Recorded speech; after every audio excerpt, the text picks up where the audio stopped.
Hello everybody, welcome back. Today we're going to talk about all of the information from all of these previews events that they did for people who are, important in the Pokemon community. Obviously, I only have 600 subscribers, so I didn't get to do a preview. Sorry. But I've looked at a lot of people's previews. There have been I feel like it's been mostly positive. Like I've seen like some negative takes where people are just like not very positive on things, but they seem to be very pessimistic overall about it. But for people who, are hopeful for the future and have joy in their hearts, it's been pretty positive. Which is good, because I'm excited. It seems like, just like the title of the Cerebi thing, it seems like the most ambitious Pokemon game yet. So for anybody wonder, I have a bunch of different things I want to talk about. I made notes. Here are my notes. Right here, see? There's my notes. Ooh, hello? Whoa, I don't know what I did. Okay, there we go. I didn't know I could do that. I have notes, so let's go ahead and start talking about stuff. The first thing, battling, catching in the overworld. It's kind of like, it's more like Sword and Shield. So like you run into the Pokemon, start battles, right? But it's more, it's kind of like halfway between Sword and Shield and Arceus. It's one of the first things they talk about here. The world truly is like open. I know that the screenshots are not the best like quality footage. It's just the stuff they were like. Whenever you're capturing game footage, there's like this thing that happens where it's less quality than it was when you were looking at it. I promise that it probably looks better than this. The world is open. Like, you can actually just go wherever you want, and nobody can tell you where to go. And it seems like you get Koraidon or Miraidon pretty early on. So, like, you ever played Legend of Zelda Breath of the Wild? And then you, like, do the whole, like, opening area, and you get the glider, and they just say, alright, yeah, go do whatever you want. It's like that. At least that's what it seems like. It seems like, you'll do the little opening area, you'll encounter Koraidon Miraidon, and then just go, alright, have fun. Go do whatever you want. And to that respect, it seems to be like,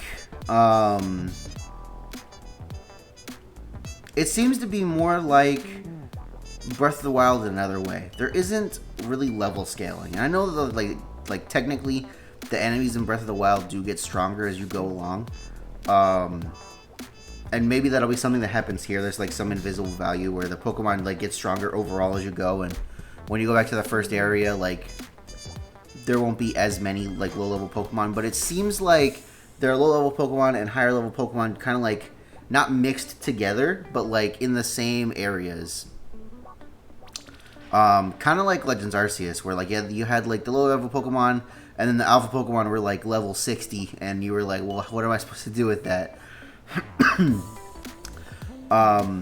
Which is really neat. I don't think it needs level scaling necessarily. I mean, if you can choose to go wherever you want, there's a path that you should take, but you don't have to take that path. You can run straight to Hyrule Castle if you want. You can run probably not straight to the Pokemon League, but you can run straight to the last gym leader if you want, I'm sure, and challenge them and lose. But by golly, if you want to do it, you can do it. It sounds like, which is really nice. It has a mini map, which is something that Sword and Shield and Legends Arceus both don't have. Huge quality life improvement. Mini maps are great. Let's see, what else did we talk about here? I do have notes. There's groups of Pokemon like wandering around. It seems like the Pokemon in the overworld, they won't attack you like Legends Arceus, but it seems like they'll do stuff, like they'll fall asleep, they'll like play in the rain, they'll run around with each other. Like, that sounds all super cool. I really like that. Starting battles. So you can start a battle by running into a Pokemon. It's a seamless transition. You battle right there. And it sounds like, this is from another review that I saw, Mr. Joe Cerebi didn't talk about this. If there are other Pokemon around when you start a battle, they won't like join the battle, but they'll like watch you and react to the battle, which sounds really funny. They're just like watching you beat up their friend. I think that's funny. If you don't think that's funny, well, I'm sorry, but I think it's funny.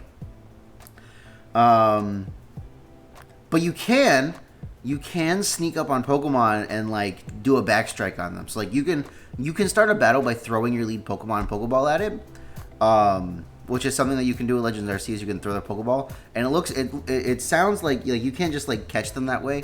But you can start the battle that way, and you can like basically do a backstrike on them and get like an extra turn, so they like lose their first turn and you get to attack twice, which sounds really cool.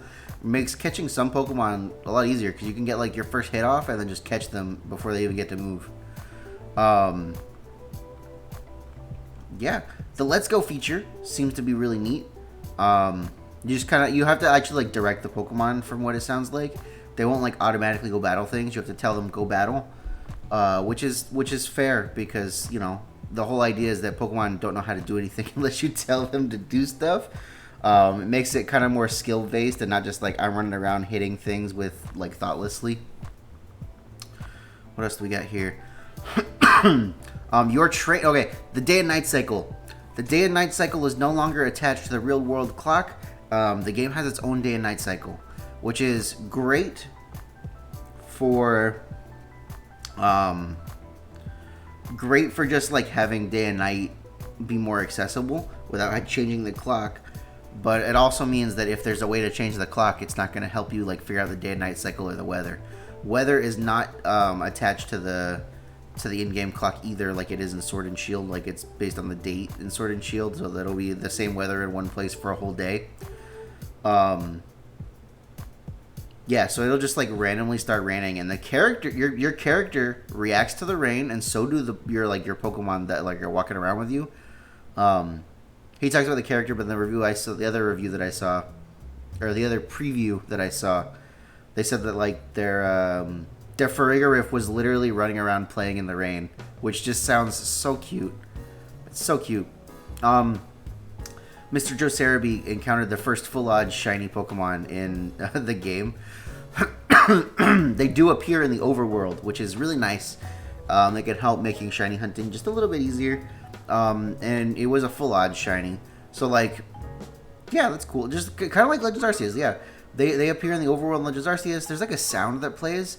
I guess he missed if there was a sound or not because he was just surprised to see a shiny Pokemon at all. But pretty neat stuff, really. Like, honestly and truly, he deserves it. I have indigestion right now. My dinner from last night is still attacking me. So, sorry if I have to stop to like let the indigestion settle for a second.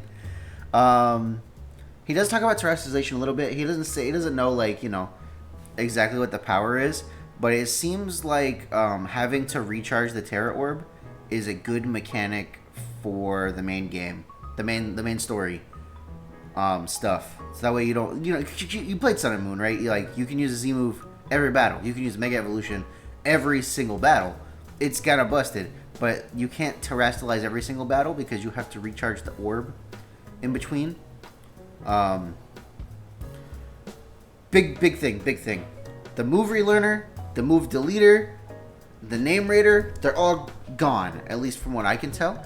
It seems like you'll be able to learn and forget moves on the fly in the menu screen, as well as change the name at any time on the fly in the menu screen, which is just great. You don't know how annoying it is sometimes when I'm like trying to make a team last minute and I have to like run to the Pokemon Center every 5 seconds because I forgot to like forget moves, or like for breeding it's really important too because when you're trying to do egg moves you have to have like make sure you don't have too many egg moves on one mon. You have to make sure you have empty slots if you're like transferring egg moves. It's a hassle to leave and go to the Pokemon Center and whatever. So good stuff. You also have access to your box at any time, like Sword and Shield. Not surprised it's coming back. It's a really good quality of life feature. And there's also like a new mechanic where you like just say heal your Pokemon and it'll automatically use the items in your bag to heal as required.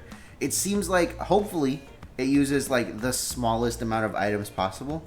That would be nice, because if it doesn't, then that would suck. The whole menu screens actually as a whole are streamlined. When you hit the X button, you have your Pokemon on one side, and then like bag, internet, whatever on the other side, which is just super cool. No like scrolling through 5 million menus. You hit X, it's all right there. He said the Let's Go feature was fun. The battles are really quick, and it's really important in the Starfall Street story. The story where you go fight all the thugs. Yeah. Customization. So you can change your clothes and like your eyes and like your skin tone and all that stuff anytime. Anytime you want. You won't be locked when you start the game. And he says that you can't do your hair at any time, which seems to be true. But at the very beginning of the game, you can pick whatever hairstyle you want. I'm sure that like some hairstyles will be locked to the, unlocking in the story, and some clothes will be unlocked in the story. But you get a good amount of stuff like on the very beginning screen, which is something I learned from a different preview. Like you can't change your hair anytime you want, but at the very beginning, you can pick whatever hairstyle you want as long as you remember to do it before you like leave the very beginning. And you can just vote for no reason, which sounds funny. The customization of your character is really important stuff, and none of the clothing is gender locked, so anybody can wear whatever clothes. In fact, I believe that I saw that your character doesn't actually have a gender assigned to them. You just pick which style you pick. A style, which is like which gender would you like to present as, and you can probably change that at any time. They did get to do multiplayer. It seems like you can do multiplayer like very, very early in the game. Look at these 4 trainer characters running around. Very funny. I wish there was more info in here about how breeding works with picnics, but Mr. Joe Sarabi is not a competitive Pokemon player, so I understand. It's okay. Terra battles are way faster than Max Raid battles. I read another preview where somebody was like, yeah, it was great. I hate Max Raid battles. You gotta wait for people. You don't gotta wait. You just click. You click and you go, and you click and you go, and you click and you go. It's still neat.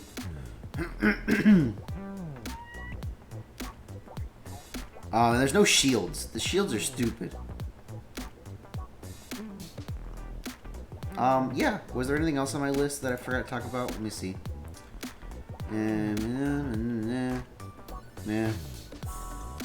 Oh, Terra Blast.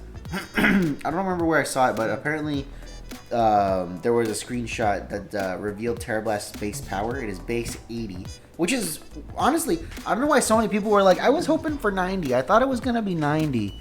80 was exactly what I was expecting. Anything stronger than 80, I think, would be kind of busted. 80 is exactly what I was hoping for, and people are like disappointed that it's 80, but like 80 is fine. A lot of good moves are base 80. Well, Scald's like 85. Is there anything I forgot that I didn't put in my notes? Because there's just so much stuff, and like obviously I haven't been able to read every preview ever. I'm sure people have like answered questions that I don't have the answers to here. I figured Sarah would be the best way to do it because they're like objective. They're not like objective, but they seem to like usually get the most information. Like I said, maybe some people like tested out like breeding at the picnics, but it seems like you were given a team of Pokemon, like new Pokemon, and for all we know, none of them are in the same like egg groups. But yeah, let me know down in the comments if there's anything that I missed, because there's a good chance there's stuff that I missed and I don't know. I don't know. If you like the video, guys, leave me a big fat like. Like I said, let me know if I missed anything. If your comment is useful, if like there's a bunch of comments with info, I will round up all the info into like a big comment, shout it out people, pin it to the top so that everybody can read it. So if you go down there and there's a big pinned comment from me, that means that I missed stuff, but the info is right there for you. If there's anything that you want to know about, leave a comment and I'll try to see if I can find it out if anybody like found it out in a preview, and I'll reply to your comment. With that, everybody, Oh, subscribe. If you want to see competitive Pokemon content as soon as possible when Scarlet and Violet comes out, subscribe. We're going to try to do that as fast as we can. And you know, that probably just means doing Showdown at the beginning until I beat the game. But, you know, people like Showdown. Ooh. Gosh. Tastes like garlic parm wings from Wingstop. That's what I had for dinner. What was I saying? I was saying, if you want to see competitive Pokemon content as soon as I possibly can when Scarlet and Violet comes out, just subscribe, stick around for a while, be an AndyLa fan. People like Showdown videos. Showdown videos are great. And with that, everybody, my name's Andrew. I will catch you guys next time.